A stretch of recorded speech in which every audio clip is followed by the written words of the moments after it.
Hello children, welcome to CA session. Students, today we will start new chapter, chapter 2 Internet Services and Mobile Technologies. Students, here we will discuss about various services which are available over the internet. It can be simply surfing on the net, using emails, e-learning, e-governance. There are so many facilities over the internet that we can use. So, first of all, web services. Internet services, all internet services are actually web services. So, for visiting anything over the web, we have to use a software. Okay, so this is the software based service. We will need a web browser to serve something over the internet.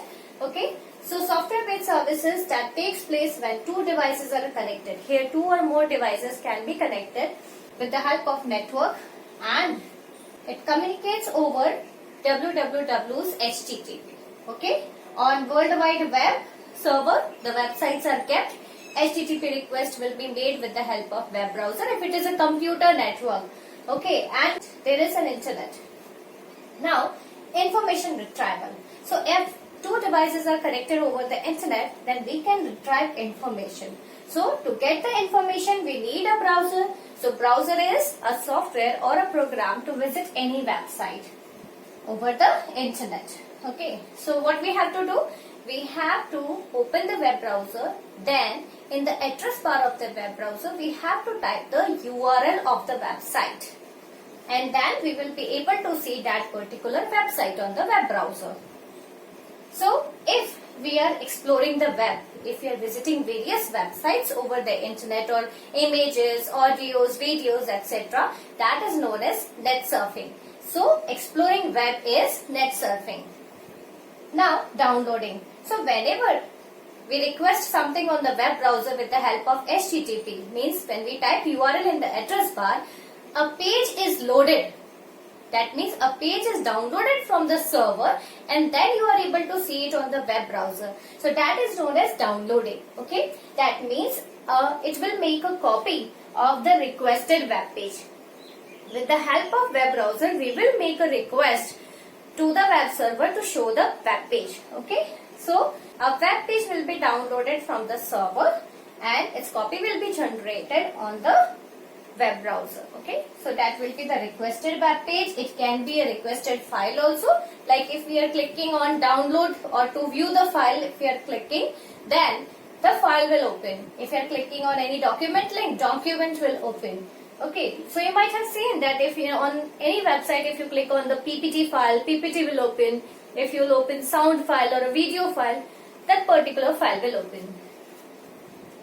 So another most important and primitive services provided over the internet is email.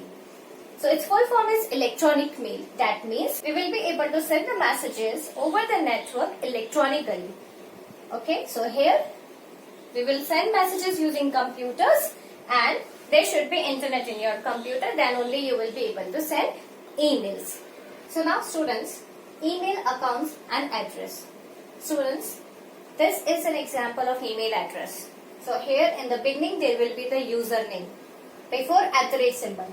@ symbol is there to separate the username from the domain name. And this is the domain name of host server. Means the server which is hosting, which is providing the email facility. Okay, so there can be different server like Yahoo Mail, Hotmail.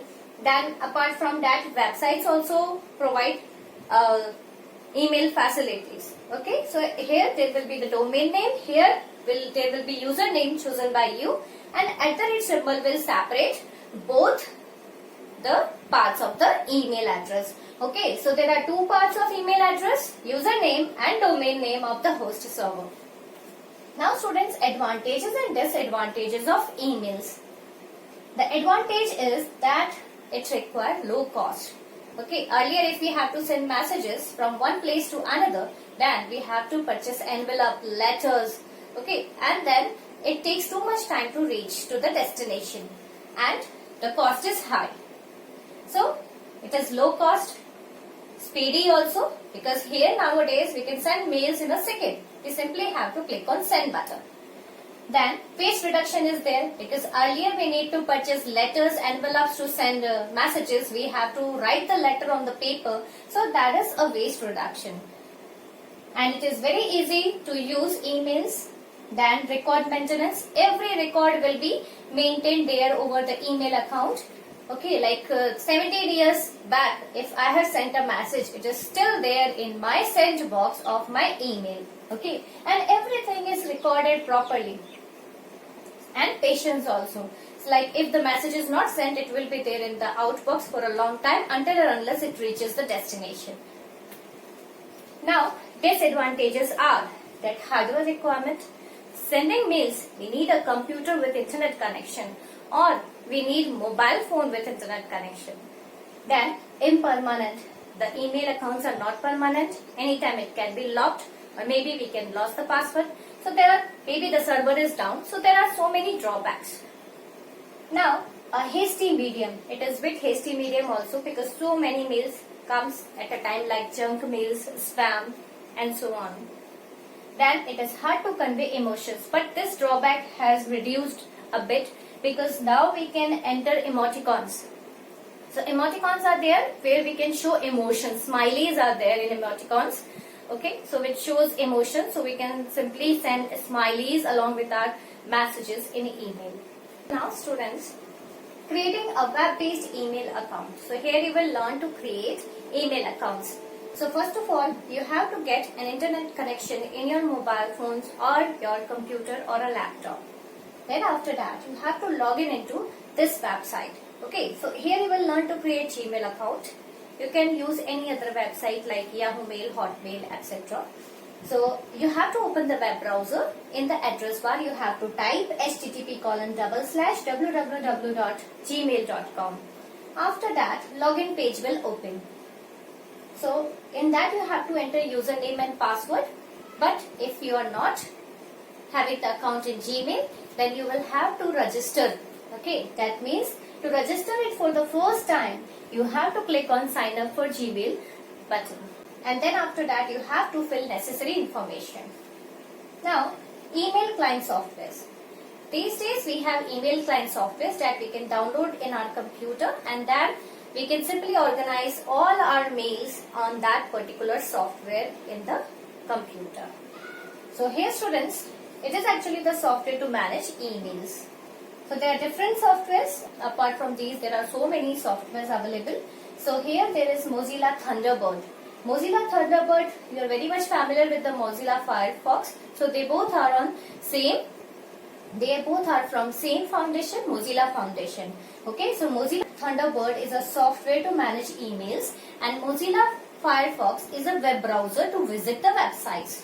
So here students, it is actually email and client software package, and it is by Mozilla Foundation. The same way, Postbox Express is also there. It is same as Thunderbird. Then there is EM. So EM is also same, client server platform, a software for managing emails. So here few more things are integrated. Nowadays in all the software these things are integrated. In Gmail also you have seen this. Okay. So in there we will be able to manage emails, contacts, calendars, then VoIP, that means voice over internet protocol. That means you can make calls from there also. Then after that we can simply author the documents, etc. Now students, how to view received mail? If you want to see that you have received a mail, how to see it? First of all, you have to open the web browser. Then you have to type gmail.com there. You have to open the website. The Gmail website will open. Login page will be there. That means you will have to enter username and password, and you have to log in into it. You will be able to see list of emails in it. Okay, so from the list of email you can click on any mail that you want to see. So the mails that you will receive will be in a proper structure. Okay, first of all there will be the IDs, then subject, CC to whatever you want to see. Now students, you will learn to reply forward on email messages. Okay, like once you have received the email and you are reading the message, then there will be a reply button to reply. Okay, so while reading you have to click on the reply button. Then after that you have to type the reply message, and then you have to click on send button. Now inbox. Inbox means all the messages that you will receive will be stored in this folder. Okay, so inbox is actually the name of the folder where all received messages are stored. So inbox only you will be able to see in the beginning. When you will open Gmail, you will be able to see inbox after login. Now structure of email. These are few things which are there always attached with your email. First of all, from. In from, it will automatically take your login ID. Then, to means the people to whom we want to send. We will enter their IDs over here. Email ID we have to write. Then in CC, we can simply, the messages that we are sending to the ID in the to, the same will be sent to CC people also. There you can enter email IDs of the person. Then these people will be able to know that to whom else is all the recipients who are receiving the messages. But in BCC, BCC full form is blind carbon copy.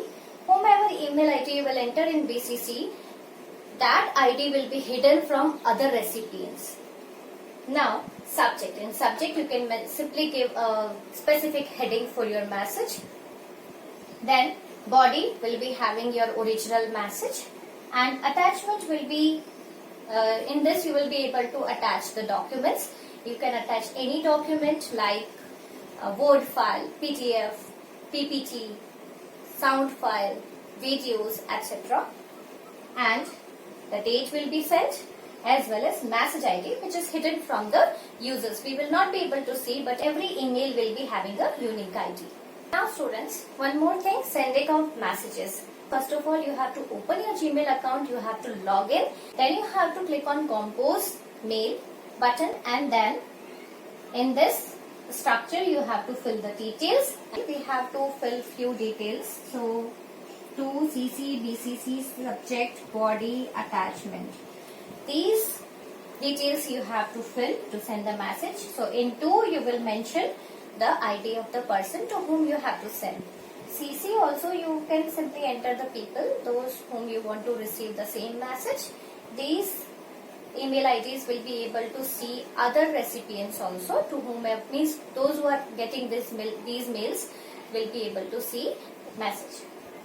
Now BCC, blind carbon copy, means here you enter the ID and this ID will be hidden from other recipients. Other recipients will not be able to know that you have sent someone in BCC. Then subject you have to mention, you have to give heading to your message. Then you have to enter the body, means the original message of the email, and then you have to attach the document if you want. Okay, after filling these details, and then you have to click on send button. Now students, we will study about different email format types. Okay, means we can simply take email copies in the text file or RTF file. So plain text file is having .txt extension, and rich format text file .rtf extension file is also there. So they both have differences. In the plain text file we can read messages. Okay, anyone can read the messages, but it does not offer text formatting. Means text formatting we will not be able to see, like bold, italic, justify, central, etc. Then it can have pictures. Pictures and graphics can be there in the attachment, but it cannot be inset with the mail. You might have seen nowadays people are able to send pictures along with the message, emails. So those pictures we will not be able to see, but attachment if we are receiving, then we can see that attachment. In rich format text file, if we are able to see the messages, then it allows to format the message. In this, the formatting will be possible, and pictures, graphics, smileys we can insert along with the message, and it cannot be read by every type of an email applications. It means some email applications will not support RTF files, and this type of TXT files will be supported by most of the email applications. Now we will study the difference between CC and BCC. So in email structure we have studied about CC, that means carbon copy, and BCC means blind carbon copy. So if you are sending messages to CC, okay, like in CC we have entered some email IDs. People, those who are having those email IDs will be able to receive the message, and they will be able to know that who else is receiving the message. If we entered any email ID in the PCC, then other people will not be able to see that to whom we have to send the message in the PCC. So the PCC email ID will be hidden from everyone. Now, difference between spam mails and junk mails. In emails, you might have seen that spam folder is also there, junk folder is also there. So in spam, we will be able to receive irrelevant, inappropriate messages sent to large number of people. If a company is sending irrelevant or inappropriate messages to many people, sometimes they used to send marketing messages, or the companies are making service related messages or product related messages for marketing purpose to many people, like millions of people, hundreds of people at time. At that time, these mails automatically goes into spam. Now there is junk mail. Junk mail means unwanted, unsolicited, advertising mails. So these are mostly promotional messages. So students, I hope you understood this. Okay, only this much for today. Thank you. Have a nice day.